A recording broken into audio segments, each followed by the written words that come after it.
Good morning all friends. मेरे legal advice by Sheikh Javed Mohammad advocate channel पर आपका स्वागत है। आज हम बीएनएस 2023 की धारा 2 की उपधारा 20 पर चर्चा करेंगे, जो मास और वर्ष से संबंधित है। ग्रेगोरियन कैलेंडर जो पूरे विश्व भर में मान्यता प्राप्त है, उसी के अनुसार कोर्ट में इसकी गणना की जाएगी और किस प्रकार से, यदि किसी व्यक्ति को सजा दी गई है तो उसकी सजा की अवधि की गणना गणना किस प्रकार से की जाएगी। यदि किसी व्यक्ति को जमानत पर रिहा किया गया है और उसको दोबारा न्यायालय में उपस्थित होने का आदेश दिया गया है, तो उसकी गणना को किस प्रकार से लिया जाएगा, इन सभी पॉइंटों पे आज हम चर्चा करेंगे। और पहले जो बुक में परिभाषा दी गई है, मैं उस परिभाषा को आपको पढ़ के बता देता हूँ, और उसके बाद जो मैंने ई बुक तैयार की है उसमें से जो उदाहरणों के साथ मैंने आपको सरल भाषा में समझाने के लिए तैयार की है, उसमें से मैं आपको आगे की जानकारी दूंगा। जैसा कि आप देख रहे हैं कि बीएनएस 2023 की उपधारा 20 में मास और वर्ष को परिभाषित किया गया है। इसमें बताया गया है, जहां कहीं मास शब्द या वर्ष शब्द का प्रयोग किया गया है, वहां यह समझा जाना है कि मास या मास की गणना ग्रेगोरियन कैलेंडर के अनुकूल की जानी है। मतलब जहां कहीं भी मास या वर्ष शब्द का इस्तेमाल किया जाएगा, तो ग्रेगोरियन कैलेंडर में जो पूरे विश्व भर में मान्यता प्राप्त है, उसी के अनुसार उसकी गणना की जाएगी। इसको इंग्लिश में लिखा है month and year. Where the word month or the word year is used, it is to be understood that the month or the year is to be reckoned according to the Gregorian calendar, जिसको English में परिभाषा दी गई है। जैसा कि हमने पहले भी इसकी काफी परिभाषाओं पे वीडियो आपके लिए मैंने बनाए हैं और वो मेरे चैनल पर अपलोड हैं। और इसके मूल्य और महत्व को समझाने के लिए अक्सर मैं दो लाइन कहता हूँ, तू जो समझे हर बात को तो फिर कैसा सवाल, परिभाषा ही बताएगी कानून की असल मिसाल। जी हाँ सर, परिभाषा बड़ी महत्वपूर्ण चीज है। ये बुक के प्रारंभ में इसलिए दी गई है कि आप इसको समझें, क्योंकि जहां कहीं इन पूरी बुक में इन शब्दों का इस्तेमाल होगा, वहां इन परिभाषाओं का अर्थ नहीं लिखा जाएगा। वहां सिर्फ मास और वर्ष लिखे जाएंगे, इनकी गणना किस प्रकार से की जाएगी आपको पहले ही समझना होगा। पहले जो मैंने वीडियो बनाए हैं वो अलग अलग इसी की उपधाराओं पर बनाए हैं। धारा 2 में कुल 39 परिभाषाएं दी गई हैं, जो बुक के प्रारंभ में दी गई हैं। तो मैं अब आपको ई बुक के अंदर से वो जानकारी प्रदान करता हूं, जो सरल भाषा में उदाहरण के साथ मैंने आपके लिए तैयार की है। आइए सर, हम ई बुक की ओर बढ़ते हैं। जैसा कि सर आप देख रहे हैं स्क्रीन पर, भारतीय न्याय संहिता 2023 की धारा 2 में मास मतलब मंथ और वर्ष मतलब ईयर की डेफिनेशन, जो मंथ की परिभाषा दी गई है, उसमें बताया गया है कि धारा 2 के अनुसार मंथ का अर्थ ग्रेगोरियन कैलेंडर के अनुसार निर्धारित महीना होता है, जिसमें 28, 29, 30 या 31 दिन हो सकते हैं। इसको सरल शब्दों में अगर हम समझें तो मास का मतलब वही होता है जैसा आमतौर पर हम कैलेंडर में देखते हैं, जैसे कि जनवरी, फरवरी, मार्च, अप्रैल, मई, पूरे 12 महीने। महीने का अर्थ इसी प्रकार से लिया जाएगा। दूसरी बात यह है कि ग्रेगोरियन कैलेंडर के अनुसार गिना जाता है, जो भारत और विश्व भर में आधिकारिक रूप से एक मान्य कैलेंडर है। जैसा कि मैंने वीडियो के प्रारंभ में ही आपको बताया था कि जो ग्रेगोरियन कैलेंडर है वो पूरे विश्व भर में मान्यता प्राप्त है और उसी के अनुसार इसकी गणना की जाएगी। नंबर तीसरा है, यदि किसी कानून में एक मास का उल्लेख हो तो इसका मतलब सामान्य कैलेंडर महीने से होगा, ना कि 30 दिनों की निश्चित अवधि से। ये इसमें स्पष्ट बताया गया है। इसको हम एक उदाहरण से समझ लेते हैं कि यदि कोई व्यक्ति 1 जनवरी को जमानत पर रिहा हुआ है, मतलब कोर्ट में किसी व्यक्ति को 1 महीने की जमानत पर रिहा किया गया जज साहब के द्वारा, किसी भी अपराध में वो मुलजिम था, उसको 1 माह की जमानत दे दी गई है और उसे 1 मास शब्द अदालत में उपस्थित होने का आदेश मिला। 1 माह बाद अदालत में उसे उपस्थित होने का आदेश मिला। अब वो किस तारीख को उपस्थित हुआ माना जाएगा, तो उसे 1 फरवरी को उपस्थित होना होगा, भले ही जनवरी में 31 दिन हो। ये इस उदाहरण से हमें पता लगता है। फरवरी मास का मतलब 28 या 29 लीप वर्ष में हो सकता है, क्योंकि फरवरी सर 28 की भी होती है। सी अबजू 9 के 30, बाकी के 31, 28 की फरवरी, हर चौथे सन 29।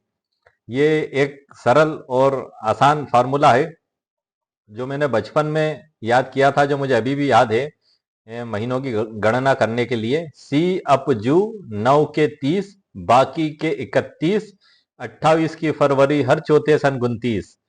मतलब सी अपजू सितंबर, अप अप्रैल सी अब्जू और जून सी अब्जू और नव के 30, नवंबर के 30, मतलब 4 महीने तो 30 के हो गए, सी अब्जू नव के 30, बाकी के 31, बाकी के महीनों में 31 होगा, सी अब्जू नव के 30, बाकी के 31, 28 की फरवरी और हर चौथे सन 29, मतलब फरवरी 28 की होती है, हर चौथे साल में वो 29वीं हो जाती है। तो एक बड़ा ही आसान फार्मूला है जो मैं आपको दे रहा हूं, जो मैंने बचपन में याद किया था, मुझे आज भी याद है। सी अब जू नव के 30, बाकी के 31, 28 की फरवरी, हर चौथे सन 29। तो ये बीच में सर मुझे ध्यान आ गया वीडियो बनाते हुए, इसलिए मैंने आपके नॉलेज में इजाफा करने के लिए एक चीज और ऐड कर दी है। अब हम आगे बढ़ते हैं सर, इसमें दूसरे पॉइंट पे, वर्ष की परिभाषा। धारा 2 के अनुसार वर्ष, ईयर का अर्थ ग्रेगोरियन कैलेंडर के अनुसार 12 मास की अवधि होती है, यानी 365 दिन, या लीप वर्ष में 366 दिन, ये इसमें माना जाएगा। इसको हम कुछ सरल भाषा में भी अगर समझे तो वर्ष का मतलब वह समय अवधि है जो 1 जनवरी से 31 दिसंबर तक चलती है। यदि किसी कानून में 1 वर्ष की सजा का प्रावधान है तो इसका अर्थ 365 दिन या लीप वर्ष में 366 दिन होगा। मतलब किसी मुलजिम को यदि सजा दी गई है 1 वर्ष की सजा, तो उसको या तो 365 दिन माना जाएगा या लीप वर्ष के अनुसार 366 दिन उसको माना जाएगा। इसको उदाहरण के तौर पे हम समझ लेते हैं। यदि किसी को 1 साल की सजा कोर्ट में जज साहब के द्वारा दी गई, 1 साल की सजा 1 मार्च 2024 से शुरू होती है, तो वह 28 फरवरी 2025 को पूरी होगी। एक वर्ष इस हिसाब से सर इसमें गिना जाएगा। यदि किसी कर कानून में 1 वित्तीय वर्ष लिखा है, इनकम टैक्स से रिलेटेड जो काम होते हैं, तो इसका मतलब 1 अप्रैल से 31 मार्च होगा, क्योंकि भारत में वित्तीय वर्ष इसी प्रकार से चलता है। मास और वर्ष की जो कानूनी महत्व है उस पर भी सर मैं बता देता हूं। इसमें जो लिमिटेशन पीरियड होता है, जो समय का महत्व है, कानून में मुकदमे दाखिल करने या अपील करने की समय सीमा या वर्ष में दी जाती है, इसलिए इसकी सही गणना जरूरी होती है। जैसा कि हम लिमिटेशन एक्ट 1963 के बारे में जानते हैं कि यदि अनुबंध पालन का दावा पेश किया जाता है तो उसकी समयावधि 3 वर्ष दी गई है। एक उदाहरण के तौर पे बता रहा हूं। तो वो 3 वर्ष की गणना कैसे की जाएगी? तो 3 वर्ष की गणना इसी ग्रेगोरियन कैलेंडर के अनुसार की जाएगी, जो कि मैंने अभी उदाहरण के तौर पे आपको पहले बताया था। सजा की अवधि नंबर दूसरा है सर, किसी व्यक्ति को यदि 6 मास या 1 वर्ष की सजा सुनाई गई है तो इसे सही तरीके में गिनना आवश्यक होगा, जो कि ग्रेगोरियन कैलेंडर के अनुसार गिना जाएगा, जो मैंने अभी आपको उदाहरण के तौर पे बताया था।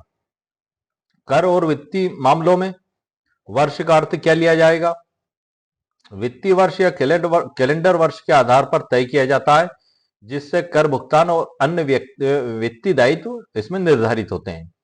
शीर्षक इसमें अब हम देखते हैं सर, मास, वर्ष, समय की कानूनी गणना। रोहित को 1 वर्ष की सजा हुई, लेकिन उसे लगा कि यह 360 दिनों में पूरी हो जाएगी। जब उसने वकील से पूछा तो उसे समझाया गया कि कानून में वर्ष का मतलब पूरे 365 दिन होते हैं। ये एक उदाहरण है जो बड़े ही आसान और सरल शब्दों में बताया गया है। इसमें महत्वपूर्ण नोट भी है, किसी भी कानून की समय सीमा की गणना करते समय ग्रेगोरियन कैलेंडर का पालन किया जाता है, ना कि किसी वैकल्पिक कैलेंडर का। जैसा कि बुक में भी मैंने आपको पढ़ के बताया था, उसमें बड़े आसान शब्दों में लिखा गया था कि ग्रेगोरियन कैलेंडर के अनुसार ही उसकी समय अवधि की गणना की जाएगी। इसमें निष्कर्ष क्या निकला सर, अब इस सभी बातों का उस पर भी हम चर्चा कर लेते हैं। मास और वर्ष की गणना ग्रेगोरियन कैलेंडर के अनुसार की जाती है। नंबर 2 है, मास का अर्थ कैलेंडर का महीना है, जबकि वर्ष का अर्थ 365 या 366 दिन की अवधि होती है। कानूनी मामलों में इनका सही अर्थ समझना महत्वपूर्ण है, ताकि समय सीमा और सजा की गणना की जा सके और सजा की अवधि को सही ढंग से लागू किया जा सके। तो इस प्रकार से आज के इस वीडियो में सर मास और वर्ष पे मैंने आपको मुकम्मल कानूनी जानकारी प्रदान कर दी है, उदाहरण के साथ भी प्रदान कर दी है। बुक के अलावा ये उदाहरण मैंने आपके समझने के लिए, एक मार्गदर्शन के लिए तैयार किए गए हैं, ताकि वो चीज आपको आसानी से समझ में आ सके। बुक में जो परिभाषा दी थी मैंने आपको पूरी पढ़ के बता दी, और ये कुछ आसान शब्दों में ई बुक में मैंने जो तैयार की वो भी मैंने आपको जानकारी दे दी। ये जो ई बुक है सर, इसकी लिंक मैं इसी वीडियो के नीचे कॉपी पेस्ट कर दूंगा। ई बुक और आगे आसमानी रंग की लिंक दिखाई देगी, आप उस पर क्लिक करेंगे तो वेबसाइट पर पहुंच जाएंगे, और यदि आपको आवश्यकता महसूस होती है तो आप इसको वहां से खरीद सकते हैं। मैंने बुक के अंदर से पढ़ के आपको इसीलिए बताया है ताकि आप मेरे वीडियो में परिचित हो सकें कि बुक में क्या लिखा हुआ है। जो बुक में लिखा हुआ है आपको, जो मैंने पढ़ के बताया, जब आप बुक परचेस करेंगे तो यही बुक आपको वहां पीडीएफ के रूप में प्राप्त होगी। क्योंकि जो साइट पे पूरी बुक आपको नहीं दिखाई जाती है, वहां पे सिर्फ आपको डिस्क्रिप्शन दिखाई देगा, लेकिन मैंने बुक के अंदर से भी आपको पढ़ के बता दिया है और इसका परिचय भी मैं आपको अभी करा देता हूं। और हमारा अगला जो टॉपिक होगा, जंगम संपत्ति, मूवेबल प्रॉपर्टी, ये बीएनएस 2023 की धारा 2 की उपधारा 21 में परिभाषित की गई है। अगले वीडियो में हम इस पर चर्चा करेंगे और मैं आपको जस्ट बुक के बारे में भी सर आपको जानकारी प्रदान कर देता हूं। ये स्क्रॉल करके मैं ले जा रहा हूं ऊपर सर, ये आप देख रहे हैं। ई बुक का नाम है भारतीय न्याय संहिता 2023 की धारा 2 के 39 प्रमुख शब्दों की सरल व्याख्या। जब आप मेरी वेबसाइट पर जाएंगे तो वहां 40 से ऊपर ई बुक अपलोडेड हैं, प्रॉब्लम सॉल्यूशन ई बुक पीडीएफ के रूप में। ये विभिन्न प्रॉब्लमों को सॉल्यूशन हल करने की एक कोशिश और मार्गदर्शन दिया गया है। इस पे आप अमल करने से पहले आप अपने संबंधित वकील साहब से जरूर सलाह मशवरा कर लें। और इसमें जो है कि व्याख्या पूरे 39 शब्दों की मेरे द्वारा की गई है और उन्हीं पे एक एक परिभाषा को विस्तार से समझाते हुए अलग अलग वीडियो मेरे द्वारा आपके लिए बनाए जा रहे हैं। ये बुक है सर, आप देख लें, ये मेरी वेबसाइट पर उपलब्ध है और आपको वहां मिल सकती है। तो इस प्रकार से सर आज के वीडियो में बीएनएस 2023 की धारा 2 के मास और वर्ष शब्दों पे हमने चर्चा की है। और आपको एक बात की जानकारी और मैं दे दूं कि नोटरी सील की कंप्लीट गाइड 1 घंटे का ट्रेनिंग वीडियो मैंने तैयार किया है और मेरे चैनल पर वो वीडियो अपलोड है। उसकी ई बुक भी मैंने तैयार की है, जो उसी वीडियो के नीचे मैंने कॉपी पेस्ट कर दी है। उस ई बुक में और वीडियो में मेरे द्वारा बताया गया है कि कुल शपथ पत्र पे लगने वाली 6 सीलें और अनुबंध पत्र पे लगने वाली 10 सीलें किस प्रकार से लगाई जाएंगी, एग्रीमेंट पे कौन सी सीलें लगाई जाएंगी, शपथ पत्र पे कौन सी सीलें लगाई जाएंगी, नोटराइज टिकट कहाँ चिपकाए जाएंगे, और आइडेंटिफाई जो थर्ड पार्टी आती है उसके लिए एक स्पेशल सील आइडेंटिफाई बाय मी अलग से लगाई जाएगी, उस पर पहचानकर्ता के दस्तखत करवाए जाएंगे। और स्योन बिफोर मी की सील है, ऐसी करके सभी सीलें हैं। और इन सीलों का इस्तेमाल उदाहरण के साथ मैंने मेरे वीडियो में बताया है। कुछ मैं एग्रीमेंट्स भी लेके बैठा हूँ उस वीडियो में। How to use notary seal complete guide, इस शीर्षक से सर वो मेरे वीडियो पे चैनल अपलोड है। पूरे 1 घंटे की ट्रेनिंग है। आपको उसको देखने के बाद मुझे उम्मीद है कि आप पूर्ण रूप से सक्षम हो पाएंगे कि हमें नोटरी का कार्य किस प्रकार से करना है। ये एक मेरी कोशिश है, एक मेरा प्रयास है, ताकि आप लोगों को आसानी हो सके। और वो जो सील हैं, कई लोग कम सीलें बनाते हैं, कई लोग 2-3 सीलों को मिला के एक सील में बना लेते हैं। तो वो सबका अपना अपना तरीका हो सकता है, लेकिन जो एक आइडियल तरीका जो मुझसे बन सकता था आपको समझाने के लिए, वो मैंने उस वीडियो में तैयार किया है। पूरा 1 घंटे का वीडियो है सर, आप पेशेंसी के साथ देखना, उसको आप स्किप ना करिए, वरना आप महत्वपूर्ण जानकारी से वंचित हो जाएंगे। उसमें पूरी नोटरी सीलों के बारे में डिटेल जानकारी मैंने दी है और महत्वपूर्ण कानूनी प्रावधानों के बारे में भी मैंने उस वीडियो में जानकारी दी है। How to use notary seal complete guide. और इसकी ई बुक मैंने हिंदी में भी तैयार की है और अंग्रेजी में भी तैयार की है। ये मेरी वेबसाइट पर उपलब्ध है। यदि आपको किसी को आवश्यकता महसूस होती है तो आप उसको वहां पे जाके परचेस कर सकते हैं। मेरे कई व्यूअर्स ने मुझसे कहा था, उसमें सील जो मैंने उदाहरण के तौर पे लगाई हुई थी एक कागज पे और बताई थी स्क्रीन पे, तो हल्की थी, उनको दिखाई नहीं दे रही थी। तो मैंने वही फॉर्मेट जो मेरी सीलों का है वो मैंने ई बुक के अंत में आखिरी आखिरी पेज पे, समापन के बाद जो आखिरी पेज आता है, वो बिल्कुल ब्लैक कागज पे और व्हाइट उसमें वो सीलें दिखाई दे रही हैं, उसमें हर अक्षर स्पष्ट दिखाई दे रहा है। तो आपकी उस समस्या को भी मैंने हल कर दिया है और वो उस पे मैंने ई बुक के अंत में उस पे अपलोड कर दिए, अमेंडमेंट कर दिया है। तो इस प्रकार से सर आज के वीडियो में मैंने आपको मुकम्मल कानूनी जानकारी प्रदान कर दी है। उम्मीद है आपको मेरा वीडियो पसंद आया होगा। मेरे वीडियो को आप लाइक भी करें, शेयर भी करें और सब्सक्राइब भी करें। और अति शीघ्र सर मैं नोटरी रजिस्टर पर भी वीडियो लाने की तैयारी में हूँ।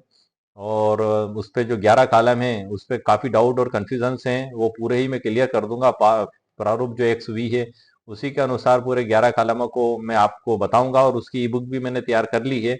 वो मैं नेक्स्ट वीडियो पूरी कोशिश करूंगा कि जल्द ही आप लोगों के लिए उपलब्ध करा दूं।